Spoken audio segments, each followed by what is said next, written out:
नमस्कार दोस्तों, welcome to super fast study. आज के इस वीडियो में मैं आपके साथ शेयर करने वाला हूं संसाधन के रूप में लोग, मतलब संसाधन क्या होता है, संसाधन के प्रयोग क्या क्या है, संसाधन के प्रकार, संसाधन का प्रयोग क्यों किया जाता है, यहाँ तक कि सब कुछ एक ही वीडियो में समझा दूंगा। बस बने रहें अंत तक इसी वीडियो में। और हाँ दोस्तों, अगर आपने पालमपुर की कहानी नहीं देखी है तो बहुत ही इंटरेस्टिंग तरीके से मैंने पालमपुर की कहानी समझाई हुई है पिछली वीडियो में। पालमपुर की कहानी को देख कर आइए, जब इस वीडियो को देखिए यकीन मानिए आपको ऐसा इंटरेस्ट आएगा कि आप भी याद रखेंगे। बिना देरी के वीडियो शुरू करते हैं। संसाधन का परिचय। संसाधन का परिचय मैं बता दूं कि संसाधन क्या होते हैं। मान लीजिए आपने पानी पिया, तो पानी क्या है आपके लिए? एक संसाधन है। पंखे की जरूरत हवा के लिए, हवा क्या है? संसाधन। पंखा क्या है? संसाधन। यहाँ तक कि मानव को जिन भी चीजों की जरूरत पड़ती है अपनी जरूरतों को पूरे करने में, वह क्या कहलाती है? संसाधन कहलाती है। हाँ मेरे दोस्त, संसाधन कहलाती है। संसाधन एक वह प्रक्रिया है जो मनुष्य की जरूरतों को पूरा करती है, वही चीज संसाधन के रूप में कहलाई जाती है। अब वीडियो के आगे बढ़ते से हमें परिचय के रूप में बात कर लेते हैं। परिचय के रूप में बात करते हुए, संसाधन एक ऐसे रूप की प्रक्रिया है जो उत्पादन कौशल और संदर्भ समानताओं को पालन करती है, मतलब आपकी जरूरतों को पूरा करती है। किताब में ऐसे दोहराया जाएगा कि आप घबरा जाएंगे, मतलब मेरे तरीके से समझाई हुई आपको एक एक बात समझ में आएगी। और हाँ दोस्तों, अगर वीडियो पसंद आ रही हो तो वीडियो को लाइक जरूर कर दें और अपने दोस्तों पर शेयर कर दें, क्योंकि आपके दोस्त भी पढ़ना चाहते हैं। और गरीब बच्चों पर शेयर करें क्योंकि वो पढ़ना चाहते हैं और उनको आप पढ़ा भी सकते हैं इस वीडियो के बाद। चलिए दोस्तों, अब बताते हैं। दोस्तों, अब हम आपको बताते हैं सकल राष्ट्रीय उत्पादन क्या होते हैं। सकल राष्ट्रीय उत्पादन का मतलब होता है वह पहला पहलू, मतलब वह पहला पहलू जिसकी दृष्टि से जनसंख्या पर योगदान की क्षमता बढ़ सके। मतलब धन योगदान क्या होता है? किसी चीज को सहारा देना। और जनसंख्या का विचार करना, मतलब वह पहला पहलू जो जनसंख्या का विचार कर सके तथा योगदान की दृष्टि में कुछ अपने हाथों को बढ़ा सके। योगदान देंगे, आपने तो सुना होगा योगदान महादान, सुना है कि नहीं? सर अपने चीकू भाई से सुना है।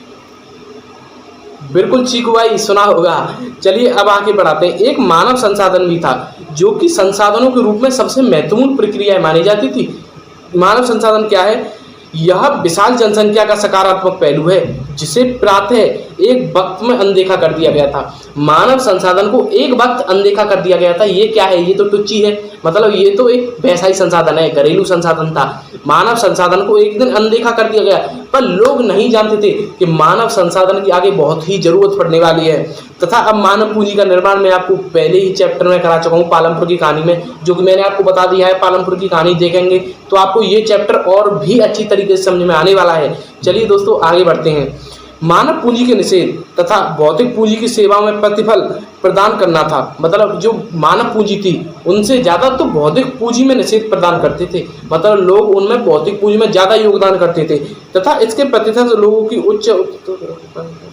इसमें जो लोग थे वो उच्च योगदान करके उच्च ही उत्पादन कर पाते थे। उत्पादन का मतलब कृषि को उगाना। दोस्तों वीडियो पसंद आ रही है ना? हाँ सर, वीडियो बहुत ही पसंद आ रही है। हाँ मेरे भाई, कहानी ही चाहिए। चलिए दोस्तों, अब मैं आपको बताता हूँ। उच्च आय केवल अधिक शिक्षित तथा अधिक स्वास्थ्य लोगों के लिए लाभ होता था। मतलब मैंने आपको पहले ही बताई थी मजदूर और मालिकों की कहानी। मालिक पैसा देंगे, मजदूर काम करेंगे, यही था इनका मतलब जो लोग काम नहीं कर पाते थे उनको मालिक जो थे वो मधुआ मजदूर बना लेते थे। मधुआ मजदूर का मतलब एक ही खूंटे पर बंधे रहना, बिल्कुल भी जानवरों की तरह, समझ गए? बिल्कुल जानवरों की तरह एक ही खूंटे पर बंधे रहना और उनसे ढंग से काम करवाना, मतलब कुछ पैसों में उनसे दिल तोड़ काम करवाना, यही थी बनुआ मजदूरी। चलिए दोस्तों, अब हम आपको बताते हैं सकल की कहानी कि सकल की कहानी क्या कहती है। सकल और विकास दो मित्र थे। वह गांव सीमापुर में रहा करते थे तथा उनकी आयु 12 वर्ष थी। उनकी माँ शीला का घर कामकाज देखती थी, मतलब उनकी माँ शीला थी वो घर का कामकाज देखती थी। उनके पिता बूटा चौधरी खेत में काम किया करते थे। और बूटा चौधरी क्या करते थे? खेत में काम किया करते थे, मतलब अपनी फसलों को उगाया करते थे। तथा सकल का घर कामकाज अपनी माँ मदद करता था। सकल जो था वो अपनी कामकाज के लिए अपनी माँ की मदद करता था तथा उनका भाई जीतू तथा सीटू उनका देखभाल करते थे। उनके चाचा श्याम मैट्रिक की परीक्षा पास कर ली थी। मैट्रिक की परीक्षा क्या होती है? जो एक डिग्री मानी जाती है मैट्रिक की परीक्षा। लेकिन वह घर में बेकार बैठा रहता था क्योंकि उनकी नौकरी नहीं मिली थी। मैट्रिक की परीक्षा पास करके भी उनको नौकरी नहीं मिली थी, क्योंकि वह घर बेकार बैठे रहते थे। बूटा और शीला चाहते थे कि उनका बेटा सकल पढ़े लिखे, मतलब उनका बेटा पढ़ लिख के शिक्षित होकर कुछ बड़ा काम कर सके, लेकिन इसमें शीघ्र प्रवेश पा लिया। मतलब सकल ने स्कूल में नाम लिखाने पर ही शीघ्र प्रवेश पा लिया तथा विकास जो था वो खेती बाड़ी में लग गया। ये थी सकल और विकास की कहानी। चलिए दोस्तों अब आगे बढ़ते हैं।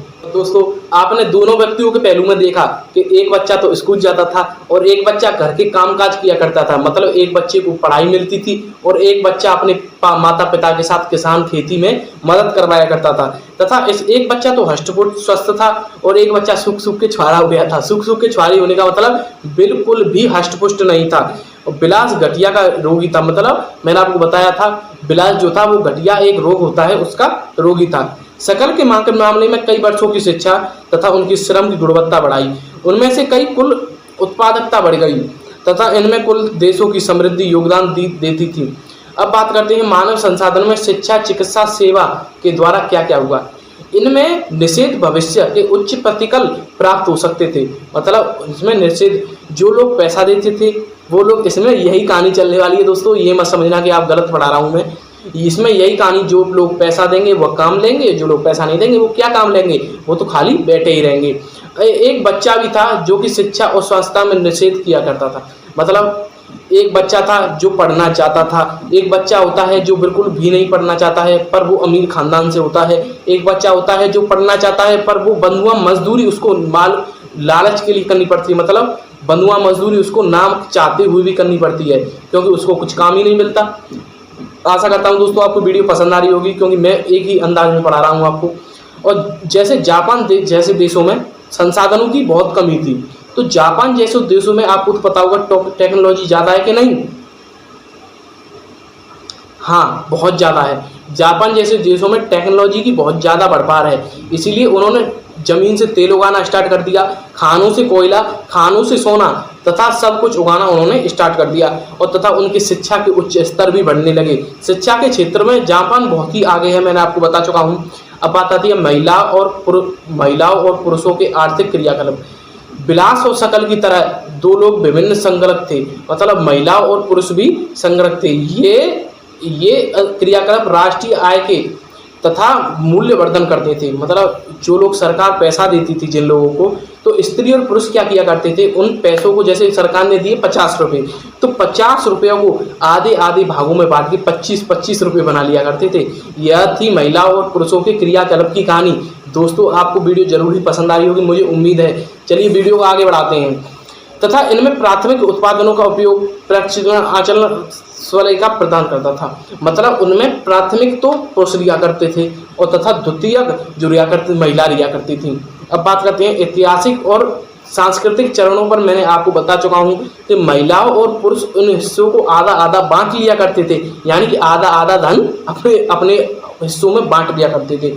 शीला का परिवार पालन पोषण जो सेवा प्रदान करती थी उनके भुगतान नहीं था, मतलब जो शीला थी वो अपने परिवार का पालन पोषण किया करती थी, मतलब घर के घरेलू काम करके अपने परिवार का पालन पोषण किया करती थी।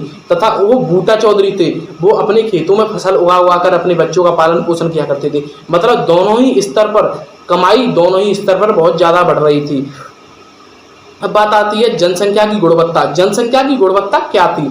जनसंख्या की गुणवत्ता साक्षरता दर पर निर्भर करती थी। जिस देश की साक्षरता दर ज़्यादा होगी वही जनता की गुणवत्ता मतलब जनसंख्या में वृद्धि कर पाएगा। जैसे साक्षरता दर, देशों में स्वस्थ लोग, मतलब जो देशों में स्वस्थ लोग थे, जो जीवित लोग थे, वही जनसंख्या में गिने जाते हैं, जो नहीं मृतक हो जाए। हंसी आ रही है ना? अब मत सर दूसरी वीडियो देखकर। हाँ, जो लोग जनसंख्या में गिने जाते थे। अब बात आती है शिक्षा। आपके जीवन में सबसे अधिक जो महत्वपूर्ण चीज दी जाती है वह क्या है? शिक्षा। सब कुछ बढ़ जाता है मेरे दोस्त, पर शिक्षा नहीं बढ़ती।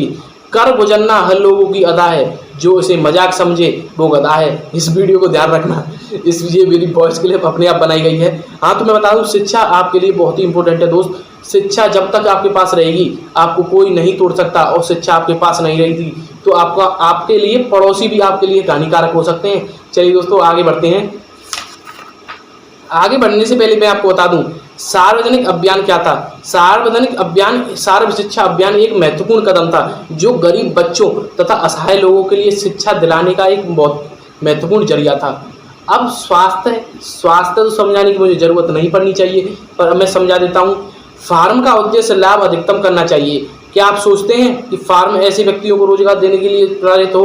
मतलब स्वास्थ्य क्या होता है, जैसे आपकी तबीयत ठीक रहेगी तो आप ठीक रहेंगे, आप ठीक रहेंगे तो आपकी तबीयत ठीक रहेगी। दोनों ही एक दूसरे से मिले हुए हैं, तबीयत और स्वास्थ्य। किसी व्यक्ति का स्वास्थ्य उसकी क्षमता पर प्राप्त करने के लिए निर्भर करता है। जिस व्यक्ति की जितनी क्षमता होगी काम को करने की, उसका स्वास्थ्य उतना ही ठीक रहेगा। मेरे दोस्त, वीडियो पसंद आ रही है तो वीडियो को लाइक कर देना, कमेंट कर देना। दोस्तों, भारत में ऐसे कई स्थान हैं जिनमें मौलिक सुविधा भी उपलब्ध नहीं है। यानी कि मैंने आपको बूटा और शीला की कहानी बता चुका हूँ। बेरोजगारी उस समय से विद्यमान कही जाती है जैसे जब प्रचलित मजदूरी दर पर काम करना स्टार्टिंग, जब मतलब लोगों को बेरोजगार मतलब रोजी रोटी के लिए भी मंदी आना स्टार्ट हो गई, जब से ही बेरोजगारी का नाम पड़ गया। बेरोजगारी का क्या अभिप्राय है, ये क्वेश्चन आपको कमेंट बॉक्स में लिख के बताना है, मैं आपको समझा देता हूँ। जैसे जीतू और सीटू छोटे भाई थे, वो अपने श्रम परिवार में मदद किया करते थे, यही थी बेरोजगारी। मतलब लोग अपने ही काम करते करते रोटी के लिए भी मोहताज हो जाएं, ये होती बेरोजगारी आ जाना। तथा भारत के संदर्भ में ग्रामीण और नागरिक क्षेत्रों में बेरोजगारी तथापि ग्रामीण और नागरिक क्षेत्रों में बेरोजगारी प्राकृतिक अंतर है।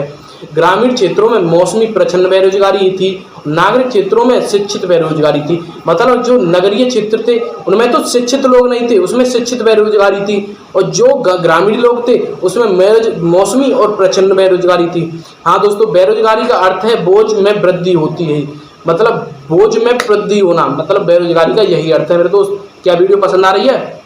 सर जब आप वीडियो बनाओगे तो वीडियो क्यों नहीं पसंद आएगी? आप हाँ तो यार, ये क्या है, कमेंट बॉक्स में लिखा नहीं, लाइक किया नहीं, सब्सक्राइब किया नहीं, वीडियो को देख रहे हो, वीडियो तो पसंद आ ही रही है, ये तो मैं जानता हूँ।